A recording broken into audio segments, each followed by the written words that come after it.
का शुभारंभ किया जा रहा है। सीएम मोहन यादव समेत प्रदेश अध्यक्ष वी डी शर्मा भी यहां पर मौजूद हैं मंच पर और नगर निगम सभागार में इस कार्यक्रम का आयोजन किया जा रहा है। भोपाल से सीधे लाइव तस्वीरें आप देख रहे हैं। युवा संसद के गौरवपूर्ण आरंभ को संबल प्रदान किया। ये ज्योति सदैव हमारे विचारों को दिशा देती रहेगी।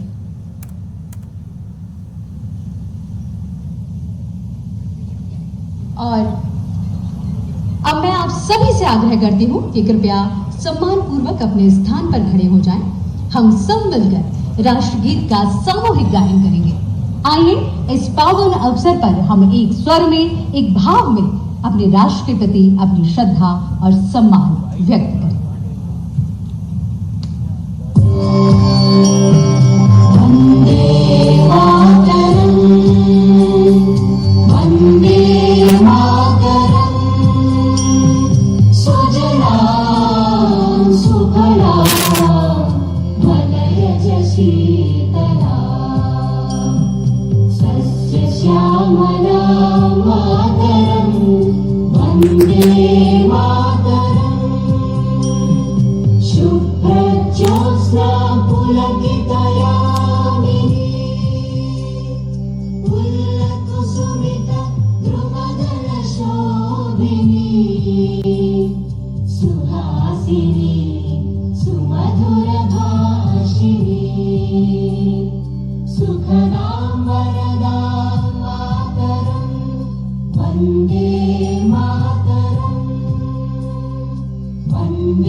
आप सभी का बहुत बहुत धन्यवाद। कृपया आप पुनः अपना स्थान ग्रहण करें और अब समय है हमारी स्वागत बेला का।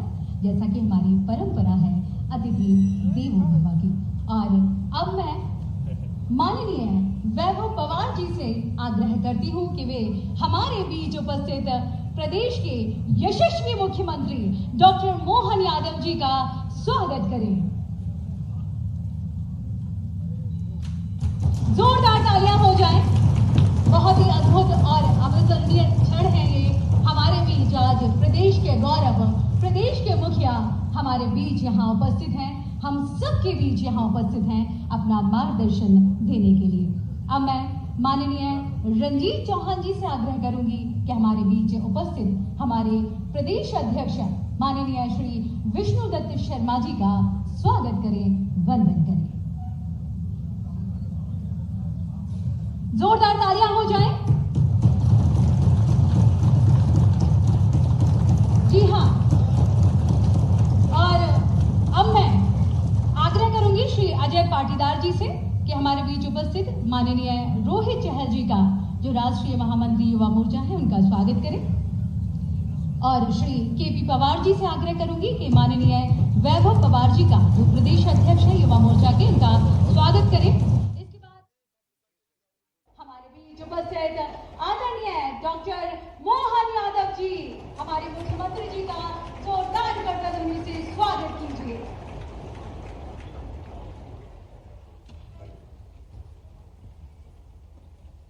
भारतीय जनता युवा मोर्चा द्वारा आयोजित यूथ पार्लियामेंट के आज के इस आयोजन में, जिसका सब्जेक्ट इमरजेंसी है, आपातकाल है, और ऐसे इस आयोजन में युवा मोर्चा के इस पूरे आयोजन को संचालित करने के लिए राष्ट्रीय नेतृत्व भी यहाँ है, प्रदेश का नेतृत्व भी है। और मुझे इस बात की प्रसन्नता है, हमारे माननीय सांसद और यशस्वी अध्यक्ष जी ने विस्तार से सारी बात कर दी। माननीय विष्णुदत्त शर्मा जी, जिनका मैं स्वागत करता हूँ, अभिनंदन करता हूँ। इसी मंच पर मौजूद युवा मोर्चा के राष्ट्रीय महामंत्री, पूर्व यूनिवर्सिटी प्रेसिडेंट दिल्ली माननीय चहल जी का भी अभिनंदन। रोहित चहल जी, हमारे युवा मोर्चा के प्रदेश अध्यक्ष, युवा नेता, आंखों में वैभव के सपने, जोरदार अभिनंदन वैभव भाई को। बैठिए। हमारी महापौर जी श्रीमती मालती राय जी, सभापति किशन सूर्यवंशी जी, जिला अध्यक्ष रविंद्र यति जी, इस सभागार में मौजूद माननीय अध्यक्ष जी, नेता प्रतिपक्ष जी, सभापति, क्या मुख्यमंत्री बनाया, प्रधानमंत्री बनाया? अच्छा, प्रधानमंत्री जी। और इस अवसर पर आप सभी यूथ पार्लियामेंट के माननीय सभी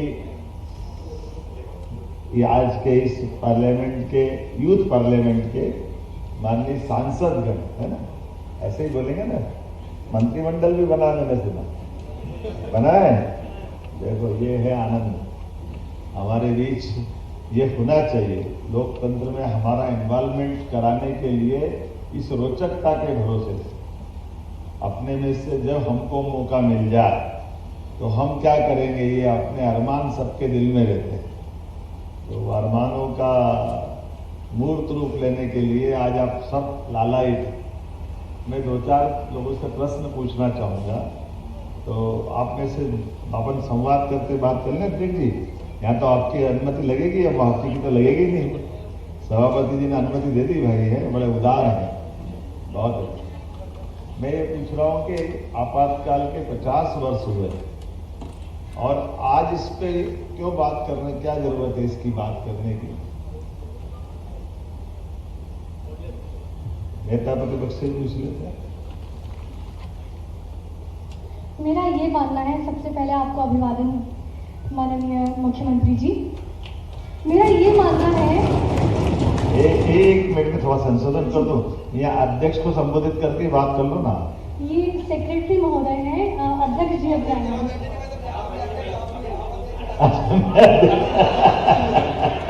चलो माफ करना, चले कोई बात नहीं, हम समझे आपने टेम्परेरी व्यवस्था उनके नीचे करा दी।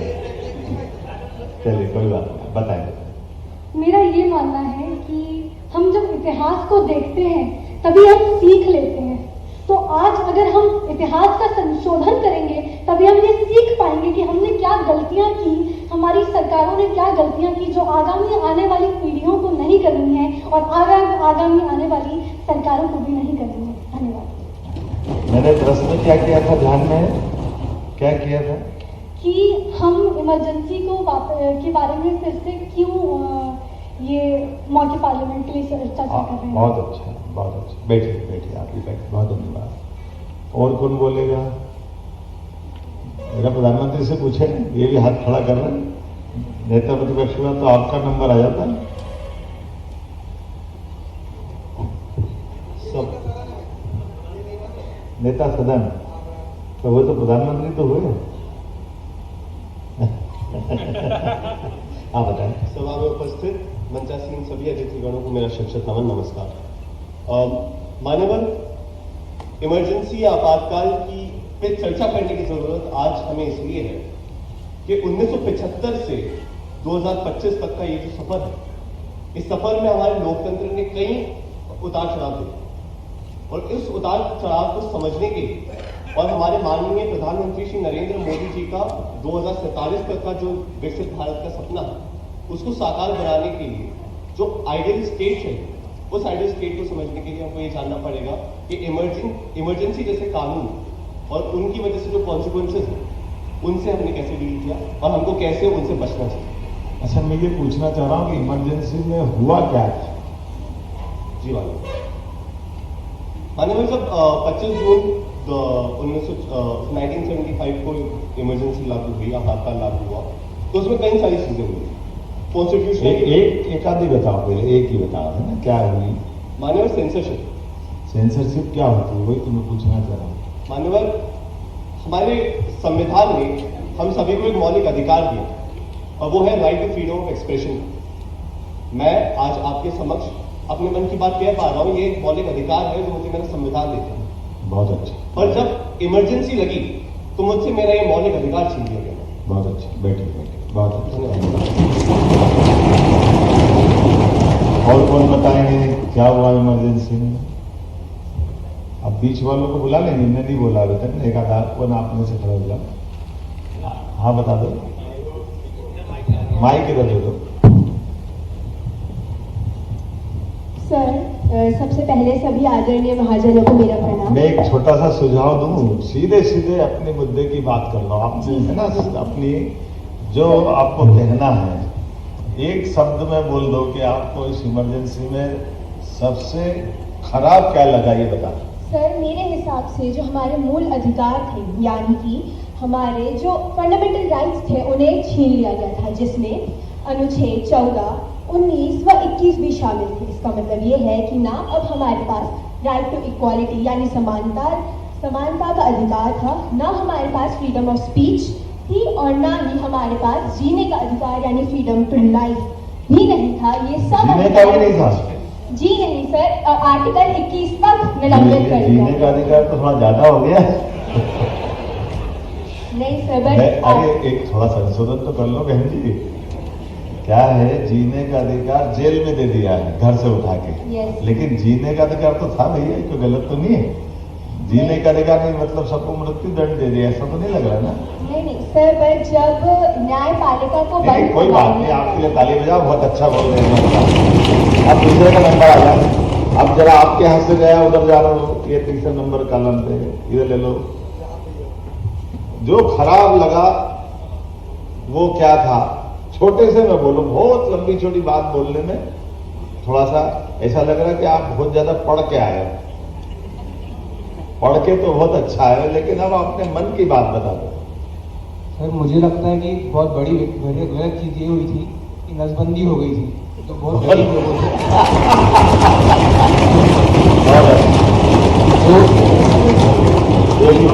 लोगों की मर्जी के खिलाफ लोगों की नसबंदी करा दी गई, और उसके बाद चलिए आपने बहुत अच्छा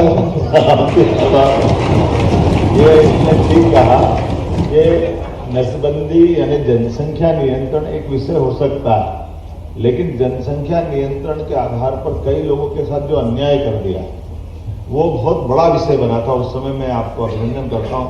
लोग मजाक भले ही समझ, लेकिन तुमने अच्छा विषय उठाया। कोई बात नहीं, बहुत अच्छा। क्या नाम था आपका? अनंत, वाह बहुत अच्छा। और इधर इसको देना है, ये कुर्ता पजामा ले रहा, नेताजी को लाओ अच्छे सामने, बहुत अच्छा। मान्यवर, जो सबसे गहरा और सबसे इम्पोर्टेंट विचार जो था इमरजेंसी में इसका उल्लंघन हुआ, वो था जुडिशरी का कॉम्प्रोमाइज हो जाना। मानिए कि अगर सरकार कोई फैसला लेती है उस पर आपको जस्टिस कौन देगा? जुडिशरी। जब जुडिशरी कॉम्प्रोमाइज हो गई इमरजेंसी में, तो ये साफ था कि आपको न्याय नहीं मिलने वाला है। नहीं तो कैसे हुई, एक कुछ उदाहरण दे दो ना, क्या हुई?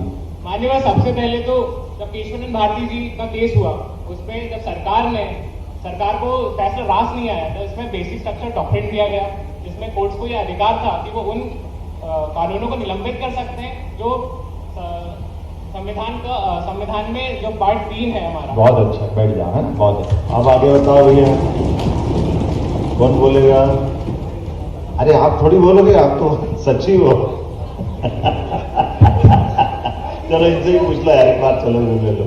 सर एक जरा क्या हो रहा है कि थोड़ा आप अपने उसमें आ जाओ, मौलिक बातचीत में एक आध शब्द में बात कर लोगे तो कई लोगों से बुला लूंगा, नहीं तो क्या होगा कि बड़ी लंबी भाषण देने में वो विषय कम हो जाता है। तो एक आपको जो सबसे खराब लगा वो बात आपातकाल के दरमियान, वो थोड़ा बता दो क्या है। महोदय, जब आर्टिकल 300 मानने की बात की जाती है, लेकिन उसमें 3 बिंदु थे।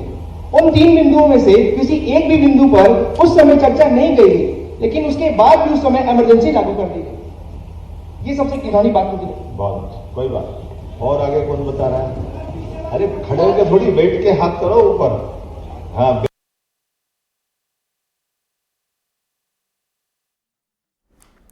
तो नगर निगम सभागार में कार्यक्रम का आयोजन हो रहा है। बीजेपी युवा मोर्चा द्वारा युवाओं को भारतीय संसद की कार्यप्रणाली से, वो आखिरी वाले को बुला दो, उसको, वो आखिरी बैठा है। हाँ, एक माइक पहुंचा दो भैया उनको। मेरे वो जरा, हाँ माननीय, इसमें सबसे महत्वपूर्ण चीज और जो सभी को लगना चाहिए बुरी, तो जो प्रधानमंत्री जो होता है कोई भी निर्णय लेता है तो उसे अपनी कैबिनेट से पहले मंजूरी लेनी पड़ती है, कैबिनेट की बैठक लेनी पड़ती है। पर इंदिरा गांधी ने बिना कैबिनेट की बैठक के डायरेक्ट निर्णय लिया और राष्ट्रपति जी के माध्यम से उसको पारित करवा दिया। वाह, क्या नाम आपका? सर समीर सेन। समीर सेन जी। क्या करते हो आप? मैं युवा मोर्चा में नगर महामंत्री सर सीहोर। और पढ़ते लिखते हो कि नहीं? हाँ सर, पढ़ता लिखता हूँ। तो क्या करते हो वो भी तो बता दो। पॉलिटिक्स से करा सर मैंने। बहुत ठीक अच्छा, बहुत अच्छा, धन्यवाद। बहुत अच्छा। और आगे सर नमस्कार। सर यहाँ पीछे अंतिम पंक्ति वाला व्यक्ति। अरे तुम का अंतिम वाले बैठो, अभी जब तुम बड़े पक्के नेता हो। Thank you. चलो बोली दो यार, कोई बात नहीं, नाम बता दो। सर मेरा नाम विवेक भास्कर है, मैं निवाड़ी जिले से आया हूँ, जहाँ सर आपको कल जाना है। अरे वाह यार, सर पक्की तैयारी से आए हो। अब तुमसे संभल के बात करना पड़ी, कल मेरा घेराव मत कर लेना। सर मेरा मानना ये है कि व्यक्तिगत स्वार्थ को देश में आंतरिक अशांति बता देना ये देशद्रोह था, और इस द्रोह के कारण के आपातकालीन जब इस देश पे लगाया गया तो इस देश में एक बहुत बड़ी विसंगति ये हुई कि जिन लोगों ने इस देश की आजादी का स्वप्न अपनी आंखों से देखा था, उन्हीं लोगों को जेल में बंद कर दिया गया, उनके साथ क्रूरता की गई, बर्बरता की गई, नसबंदी हुई, और जो इस देश अरे रे भाषण लंबा हो गया। सबसे खराब क्या लगा ये बता दो एक शब्द में। सर मुझे सबसे खराब ये लगा कि नसबंदी हुई और संविधान। अरे वो तो हो गई पहले ही, अब तो आप जो आगे बढ़ाओ। दूसरा आप और कोई जो विषय छूट गया वो बताओ। सर एक अतिरिक्त आग्रह ये कर रहा हूँ। अब हो गया, आप तो कोई आपको एक आध आइटम बताना तो बता दो। देखो प्रधानमंत्री जी आपके दल के लोग मानते ही नहीं है। सर मेरे जिले में विधि महाविद्यालय हो जाए, ये मेरा आपसे अंतिम आग्रह है सर। अरे ये कहाँ से हो गया बीच में? ये विधि महाविद्यालय हो गया। बहुत धन्यवाद, जरूर करेंगे, है ना, चिंता मत करो। हाँ मंत्री जी प्रणाम। आप सभी को नमन करता हूँ। मुझे जो सबसे खराब चीज उसमें लगी, उसको मैं सिर्फ 4 अपनी कविता की पंक्तियों से बताऊंगा। तुम कवि हो क्या? नहीं, मैं सिर्फ 4 लाइन बताऊंगा। हमने तो सांसद ढूंढा था कि धीमी धीमी चाल ये भूचाल हो गई थी, धीमी धीमी चाल ये भूचाल हो गई थी, हाथ की कलम कहीं उदार हो गई थी, ये तिरंगा किसी का रुमाल हो गया था, और व्यवस्था कहीं गुलाम हो गई थी। इसलिए चले थे इंकलाब के लिए और हम जले थे आफताब के लिए। अब ये मेरे को ये समझा दो कि आपने इसमें एक बात क्या बोली? एक बात ये हुई सर के पूरी तरह से कविता में घूम गया लंबा चौड़ा। पूरी तरह से जो व्यवस्था है वो पूरी ठप हो गई थी। कई लोगों को जेल में डाल दिया गया, पत्रकारों के अधिकार छीन लिए गए। अब मैं कभी नहीं हूं ना, मेरे पल्ले नहीं पड़ी थी, इसलिए मैंने पूछा। चलो इधर वो कौन उठाएगा हाथ? एक कोई मासूम चेहरा कौन दिख रहा है? ये भैया बुलाओ, ये भैया बीच वाले को। हाँ ये देखो, ये बहुत नमस्कार, प्रणाम मुख्यमंत्री महोदय। सर उस टाइम में मुझे जो सबसे गलत लगता है कि जो छात्र नेता जिन्होंने सर की उनका विरोध किया था उस समय की सरकार का। अरे सरकार का विरोध क्यों करा? सरकार ने क्या करा पहले ये बताओ ना। सर उन्हें जो इमरजेंसी रूल अप्लाई किया था। इमरजेंसी रूल क्या अपना है? सर बोलने की जो आजादी होती है वो छीन ली। ये तो इतनी बार बोल लिया सब। दूसरा कोई विषय बताओ जो जी सर, जो उनको जेल में बंद कर दिया गया था सर, वो गलत था छात्रों को। अच्छा, जो खुले थे उनके लिए क्या कर रहे थे? जेल में बंद कर दिए तो ठीक है, लेकिन जो खुले थे उनके लिए भी कुछ था ना। कोई बात नहीं, चलो है ना, आगे बताओ। और कोई भी हाँ ये हाँ बहुत देर हो गई, जरा बहन जी बुला लो। सर सबसे पहले आज हमारे देश में विपक्ष के कई नेता बोलते हैं कि देश में तानाशाही आ गई है, लोकतंत्र खतरे में है, संविधान खतरे में है। वो ये भूल जाते हैं कि आपातकाल के टाइम पर न जाने कितने बड़े विपक्ष के नेता को अकारण गिरफ्तार कर दिया जाता, चाहे वो अटल बिहारी वाजपेयी हो और चाहे वो लाल कृष्ण आडवाणी हो। बहुत अच्छा। क्या नाम बहन जी आपका? कृति राजपूत है। आकृति राजपूत। बहुत अच्छा, बहुत अच्छा। अब कौन बताएगा? चलिए टोपी वाले को दे दो, हिमाचली टोपी बढ़िया दे उनको भाई। मेरा नाम स्नेहिल है और मैं एलन सिटी कॉलेज का छात्र हूं। सर जो सबसे बुरी चीज मुझे लगी वो ये लगी कि इलाहाबाद हाई कोर्ट ने जब फैसला दे दिया कि आपने माल प्रैक्टिसेस का यूज किया है, जैसे कि विष्णुदत्त जी शर्मा जी ने बताया कि माल प्रैक्टिसेस का यूज करने के बाद भी आपने अपनी तानाशाही चलाई और बिना सोचे समझे इमरजेंसी लागू कर दी। ये कहीं से कहीं तक मुझे सही नहीं लगा और इसी के कारण बहुत सारे कॉन्सिक्वेंसेस हुए। तो ये वो बात थी जो मुझे सबसे बेकार लगी। बहुत अच्छा। अब जरा खत्म होने वाला आ गया नंबर, एक आध आखिरी कौन बताएगा? तो टास्क कराएं क्या?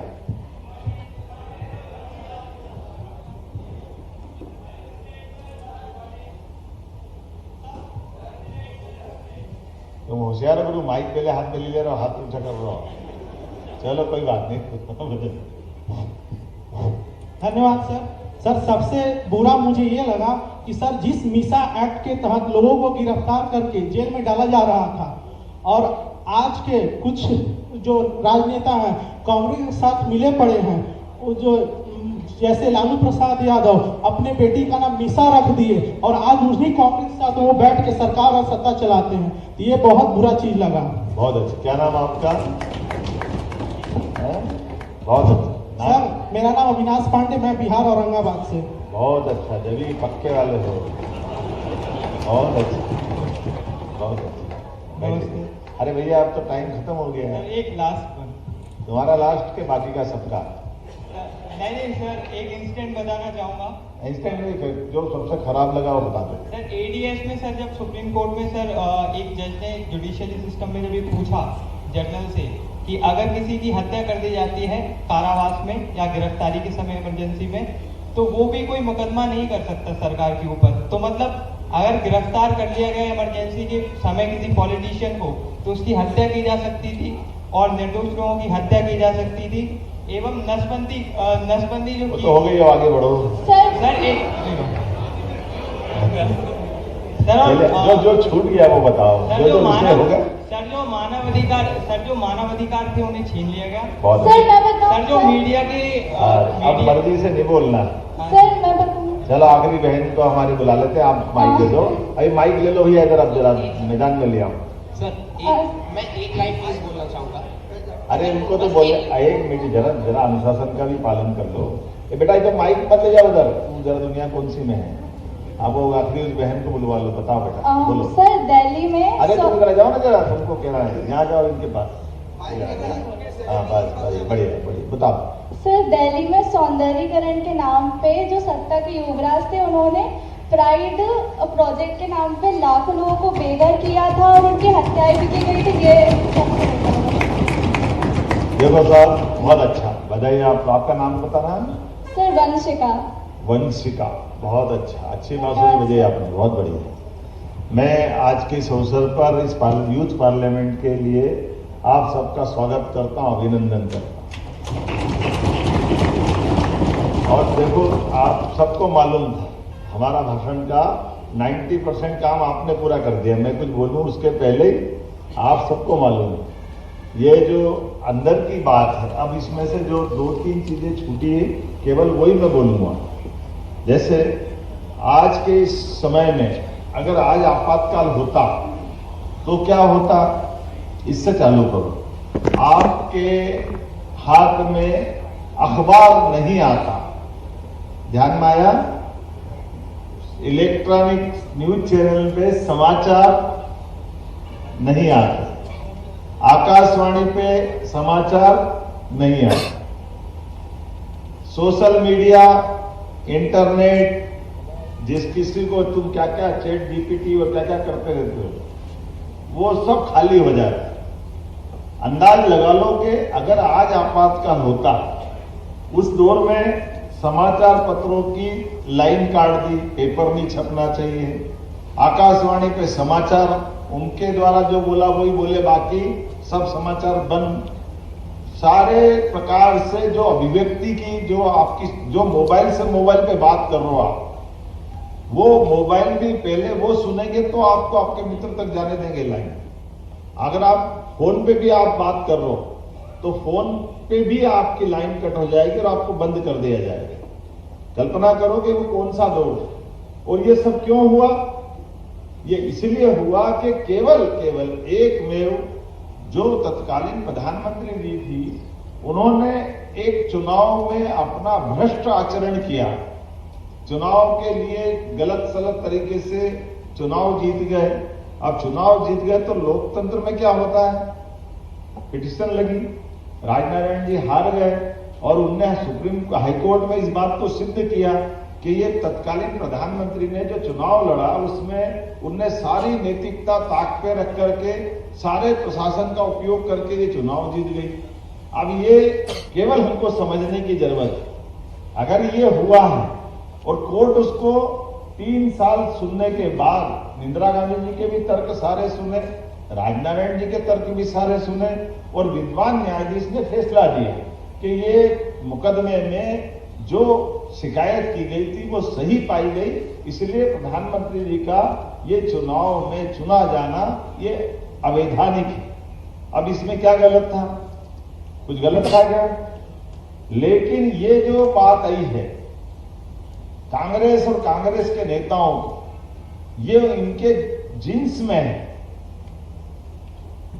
अंबेडकर जी ने संविधान बना करके वो सारी बातें जोड़ करके कही थी कि इस संविधान में तो सब कुछ है, इसका पालन करना चाहिए, लेकिन ये पालन करने वाले हाथ में अगर वो गंदे लोग हो जाएंगे तो इस संविधान का फिर कुछ नहीं कर सकते। संविधान को पालन करने वाले, लागू करने वाले ही करप्ट हो जाएंगे, गलत हो जाएंगे, तो फिर कुछ नहीं कर सकते। और ऐसा ही हुआ।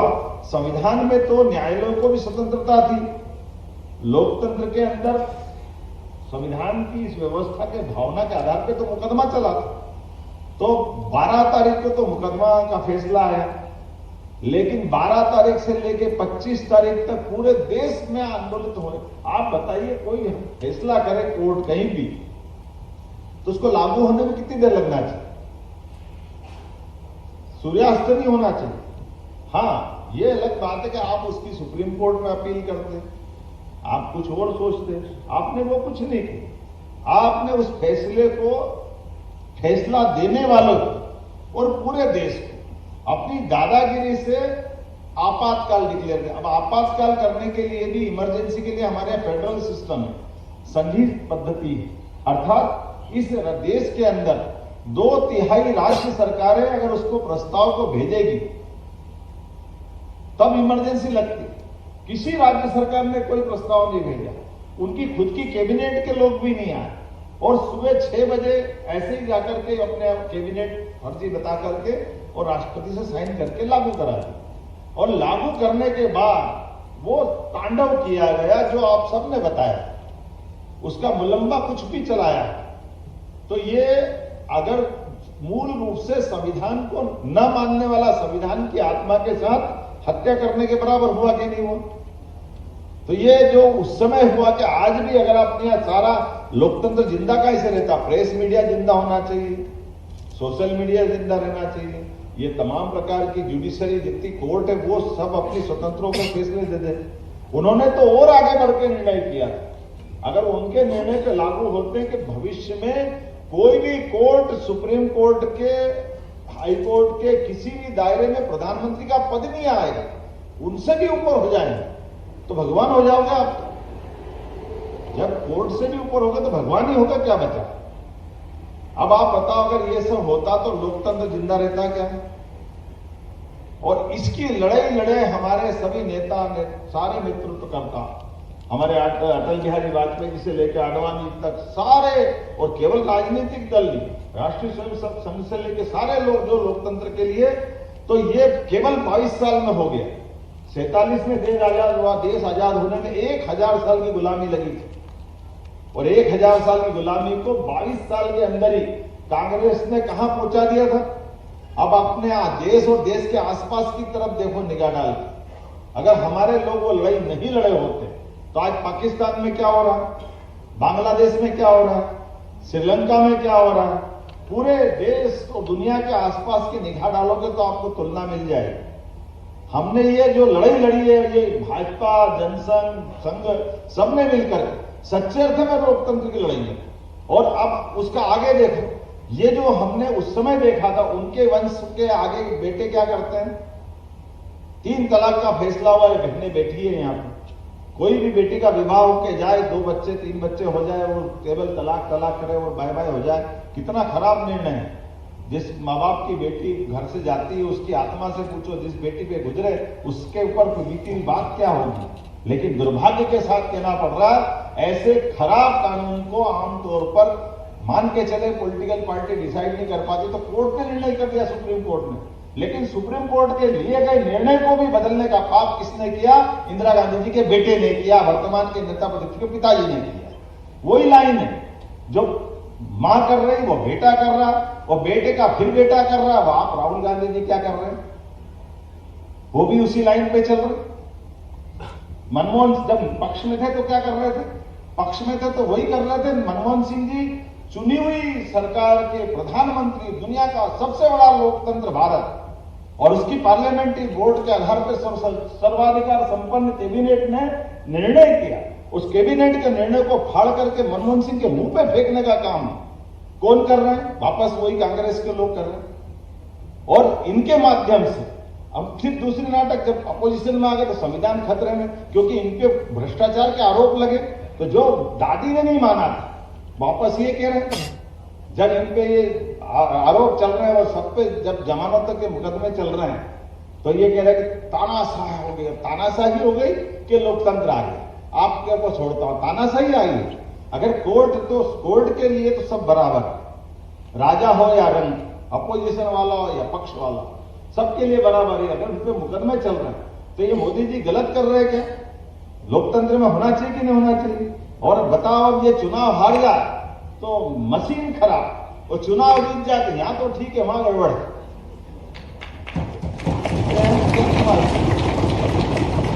हमारे मन की हो जाए तो चलेगा, और मन के खिलाफ हो जाए तो ये नहीं चलेगा। तो मैं आज आपके बीच में ये इसलिए बात कर रहा हूं कि लोकतंत्र की हमारे इस देश के अंदर जड़ें हजारों साल से, और हजारों साल में मैं आपको 2-3 नाम बताऊंगा केवल। श्री कृष्ण भगवान ने अगर द्वारका में अपना राज्य का आखिरी समय रहा तो उन्होंने अपने बच्चों को राजा नहीं बनाया। आप इतिहास उठा के देख लेना। विक्रमादित्य ने अपना शासन चलाया, सुशासन चलाया, उनने अपने बच्चों को नहीं बनाया, क्योंकि लोकतंत्र की जड़ें हमारे यहाँ देश में समर्थ है, सक्षम है। इसीलिए हमारे बीच में अटल जी भी सरकार चला के गए तो लोकतंत्र सुरक्षित है। मोदी जी भी आज